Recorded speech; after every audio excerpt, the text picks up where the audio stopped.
Shankar Gauri ideal combination ಇಲ್ಲ cabinet ಅಲ್ಲಿ, highly imbalanced cabinet. ಬಹುಶಃ ಇವತ್ತಿನ ಪರಿಸ್ಥಿತಿಯನ್ನ ನೋಡಿದಾಗ ಬಹಳ ಜನ ಮಾತಾಡ್ಕೊಳ್ತಾ ಇರೋದಂತಂದ್ರೆ ಕ್ಯಾಬಿನೆಟ್ ವಿಸ್ತರಣೆ ಆಗದೆ ಇದ್ರೆ ಚೆನ್ನಾಗಿತ್ತು ಏನೋ, ಇಷ್ಟೆಲ್ಲ ಬೆಂಕಿ ಬಿರುಗಾಳಿಗೆ ಬೇಕಾಗಿತ್ತ? ನಿಮ್ಮ ನಾಯಕರುಗಳು ನಿಮ್ಮ ಪಾರ್ಟಿಯ ವಿರುದ್ಧ, ನಿಮ್ಮ ನಾಯಕರ ವಿರುದ್ಧ ಇವತ್ತು ಎರ್ರಬಿರಿಯಾಗಿ ಮಾತಾಡ್ತಾ ಇದ್ದಾರೆ.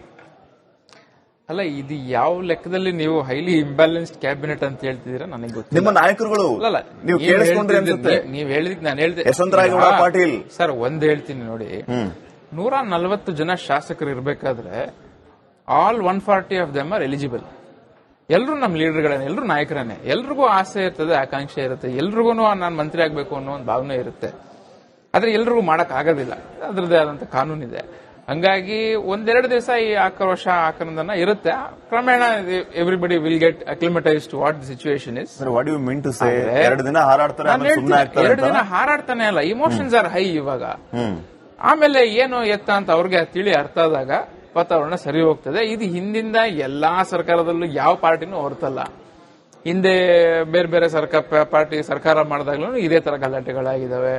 ಆಗ್ಲೂ ಬಹಳ ವಿಚಿತ್ರವಾಗಿ ಕೆಟ್ಟದಾಗಿ ಬೈದಿದ್ದಾರೆ, ಅದು ನಡೆದಿದೆ. ಅದೇ ತರ ಸಮಾಧಾನ ಆಗಿದೆ. ಹಾಗಾಗಿ ಹೈಲಿ ಇಂಬ್ಯಾಲೆನ್ಸ್ಡ್ ಅನ್ನೋದಕ್ಕೆ ನಾವು ಒಂದೆರಡು ವಿಚಾರಗಳನ್ನು ಹೇಳ್ಬಿಡ್ತೀನಿ ನಿಮ್ಗೆ, ಮತ್ತೆ ನಾನು ರಿಯಾಕ್ಟ್ ಮಾಡ್ತೀನಿ. ಏನಂತಂದ್ರೆ ಯಶವಂತರಾಯಗೌಡ ಪಾಟೀಲ್ ಹೇಳಿದ್ದೇನು ಅಂತಂದ್ರೆ, ಮನೆಯಲ್ಲಿ ಎಂಪಿ ಆಗಿದ್ರೆ, ಮಕ್ಕಳು MLA ಆಗಿದ್ರೆ, ದುಡ್ಡಿದ್ರೆ ಮಿನಿಸ್ಟರ್ ಆಗ್ತಾರೆ ಅನ್ನುವಂತ ವಿಚಾರ, ಜೊತೆಗೆ ಪ್ರಬಲರಿಗೆ ಮಾತ್ರ ಮಂತ್ರಿ ಸ್ಥಾನಮಾನ ಕೊಡ್ತಾ ಇದ್ದಾರೆ ಅನ್ನುವಂತ ವಿಚಾರ. ಪಕ್ಷಕ್ಕೆ ಲಾಯಲ್ ಆಗಿದ್ದವರನ್ನ ಇವರು ಆಚೆ ಹಾಕ್ತಾ ಇದ್ದಾರೆ. ನಾಳೆ ನಾಡಿದ್ದು ಬೇರೆ ಪಾರ್ಟಿಗೆ ಹೋಗುವಂತವರಿಗೆ ಮಿನಿಸ್ಟರ್ನ ಮಾಡ್ತಾ ಇದ್ದಾರೆ. ಇದು ಯಾವ ನ್ಯಾಯ ಅಂತ ನಿಮ್ಮ ನಾಯಕರುಗಳೇ ಮೀಡಿಯಾಗಳ ಮುಂದೆ ಬಂದು ನೇರವಾಗಿ ಪ್ರಶ್ನೆ ಯಶವಂತರಾಯಗೌಡ ಪಾಟೀಲ್ ಅವರ ಹೇಳಿಕೆ ನಾಟ್ ಓನ್ಲಿ ಯಶವಂತರಾಯಗೌಡ ಪಾಟೀಲ್, ಅವ್ರಿಗೆ ನಾನು ಹೇಳ್ತೀನಿ. ಅವ್ರೇ ತನ್ವೀರ್ ಸೇಠ್ ಅವ್ರು ಯಾರು ಏನು ಆಚೆ ಬಂದು ಮಾತಾಡಿದ್ದಾರೆ ಸರ್. ಯಶವಂತರಾಯಗೌಡ ಬೇಜಾರಾಗಿ ಆಗ್ತದೆ, ಯಾರಿಗಾದ್ರೂ ಆಗಲ್ವಾ? ಅದೇ ತರ ಅವ್ರು ಬೇಜಾರ್ನಲ್ಲಿ ಏನೋ ಹೇಳಿದ್ದಾರೆ.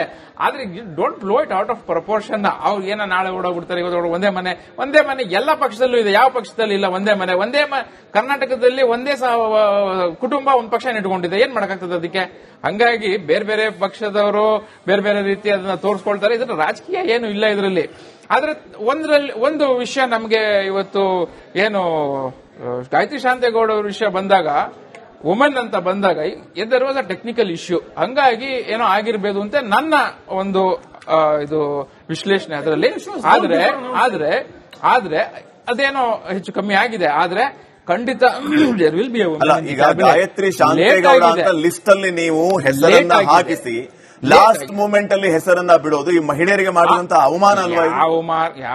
ಖಂಡಿತ ಅವಮಾನ ಅಲ್ಲ, ತಪ್ಪಾಗ್ತದೆ. ಏನೋ there is a clerical error ಏನೋ ಆಗಿರಬಹುದು. There is a small issue with that. Justificate ಕೊಡ್ತಾ ಇಲ್ಲ. ದಟ್ ಟೈಪಿಂಗ್ ಎರರ್ ಇರಬಹುದು ಏನೋ. To that extent I am agreeing.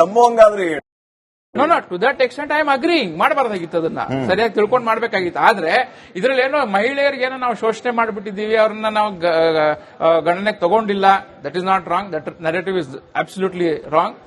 ಅವ್ರಿಗೆ ಸ್ಥಾನಮಾನ ಸಿಗ್ತದೆ. ಮುಂದಿನ ದಿನಗಳಲ್ಲಿ ಏನಾಗಬೇಕು ಆಗ್ತದೆ. ಲಕ್ಷ್ಮೀ ಹೆಬ್ಬಾಳ್ಕರ್, ರೂಪಕಲಾ ಶಶಿಧರ್, ನಯನಾ ಮೋಟಮ್ಮ, ನೀವೇ ಹೇಳಿ ಸರ್, ಎಷ್ಟು ಚೆನ್ನಾಗಿ ಸಿಗುತ್ತೆ ಅಂತ ಇವಾಗ ನನಗೆ. Please answer. You have the answer to that. You tell me the answer sir. ಅಲ್ಲಿ ಯಾಕೆ ಸಮಸ್ಯೆ? ಸಂಪೂರ್ಣ ಎವ್ರಿವನ್ ಅಲ್ಲ, ಯಾಕೆ ಇಷ್ಟೊಂದು ಗೊಂದಲ ಮಾಡ್ಕೊಂಡ್ರಿ? ಯಾವ ಇಲ್ಲ ಸರ್, ಸಹಜವಾಗಿ ಸ್ಕ್ರೀನ್ ಮೇಲೆ ಕಾಣ್ತಾ ಇಡೀ ರಾಜ್ಯದ ಜನ ನೋಡಿದ್ರು ಎಂತ ಗೊಂದಲ ರಸ್ತೆ ಬಂದ್ರು, ದೊಡ್ಡ ದೊಡ್ಡ ಡ್ರಾಮಾ ನೋಡಿದೀವಿ. ಅವತ್ತು ನೀವು ಯಾರು ಹಿಂಗೆ ಪ್ರಶ್ನೆ ಕೇಳಿಲ್ಲ.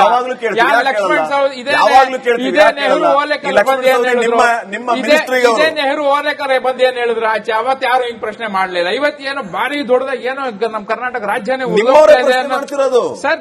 ಇಮೋಷನ್ ನಿಮ್ಮ MLA ಪ್ರಶ್ನೆ ಮಾಡ್ತಾರೆ, ನಿಮ್ಮ ಕಾರ್ಯಕರ್ತರು ನೋಡಿ ಪ್ರತಿಭಟನೆ ಮಾಡ್ತಾ ಇರೋದು. ಎರಡು ದಿವಸ ಅವ್ರಿಗೆ ತಿಳಿ ಅರ್ಥ ಆಗ್ತದೆ, ವಾತಾವರಣ ಸರಿ ಹೋಗ್ತದೆ. ಈ ಗೊಂದಲಕ್ಕೆ ಯಾಕೆ ವೇದಿಕೆ ಆಯ್ತು? ಸರ್, ಏನೇ ಲಿಸ್ಟ್ ಯಾವತ್ತು ಬಂದ್ರು ಒಂದಷ್ಟು ಜನ ಅಸಮಾಧಾನ ಇದ್ದೇ ಇರುತ್ತೆ. Simple answer. ಯಾವತ್ತೇ ಲಿಸ್ಟ್ ಬಂದ್ರು, ಯಾರದೇ ಹೆಸರು ಬಂದ್ರು 140 ಜನ ಮಂತ್ರಿ ಮಾಡಕ್ಕಾಗಲ್ವಲ್ಲ? 34 ಜನನೇ ಮಾಡಕ್ಕಾಗೋದು. ಇನ್ ಮಿಕ್ದವ್ರು ಒಂದಷ್ಟು ಜನಕ್ಕೆ ಬೇಜಾರಾಗಿ ಆಗುತ್ತೆ. ಏನು ಮಾಡಕ್ ಸಹಜ ಅದು. ನನ್ನ ಪಕ್ಷ ಅವ್ರನ್ನ ಯಾವ ರೀತಿ ಸಮಾಧಾನ ಮಾಡಬೇಕು, ಅವ್ರನ್ನ ಯಾವ ರೀತಿ ಗಣನೆಗೆ ತಗೊಳ್ಬೇಕು, ನಮ್ಮ ಲೀಡರ್ಗಳಿಗೆ ಯಾವ ರೀತಿ ಅವ್ರಿಗೆ ಸ್ಥಾನಮಾನ ಕೊಡಬೇಕು, ಮುಂದಿನ ಚುನಾವಣೆನ ಮತ್ತೆ ನಮ್ಮ ರಾಜ್ಯದ ಬೆಳವಣಿಗೆನ ನಾವು ತಲೆನಲ್ಲಿ ಇಟ್ಕೊಂಡು ಯಾವ ರೀತಿ ಅವ್ರಿಗೆ ನಾವು ಅಕಾಮಡೇಟ್ ಮಾಡಬೇಕು ಮಾಡ್ತಾರೆ. ಇಷ್ಟು ದೂರ ಬಂದಂತ ಪಕ್ಷಕ್ಕೆ, ಇಷ್ಟು ನಾವು ನಡ್ಸ್ಕೊಂಡು ಬಂದಂತ ಪಕ್ಷಕ್ಕೆ ನಮ್ಮ ಹಿರಿಯರಿಗೆ ಅಷ್ಟು ಮಾಡ್ಲಿಕ್ಕೆ ಅವ್ರಿಗೆ ಗೊತ್ತಾಗೋದಿಲ್ಲ. ಖಂಡಿತ ಎಲ್ಲ ಒಳ್ಳೇದಾಗ್ತದೆ, ಯಾವ ಗೊಂದಲನೂ ಇಲ್ಲ. ಕಾಂಗ್ರೆಸ್ ಪಕ್ಷ ಬಹಳ ಸದೃಢವಾಗಿದೆ. ಕರ್ನಾಟಕ ರಾಜ್ಯಕ್ಕೆ, ಕರ್ನಾಟಕ ರಾಜ್ಯ ಜನತೆಗೆ ಒಳ್ಳೆ ಸರ್ಕಾರ ಕೊಡ್ತಾ ಇದೆ.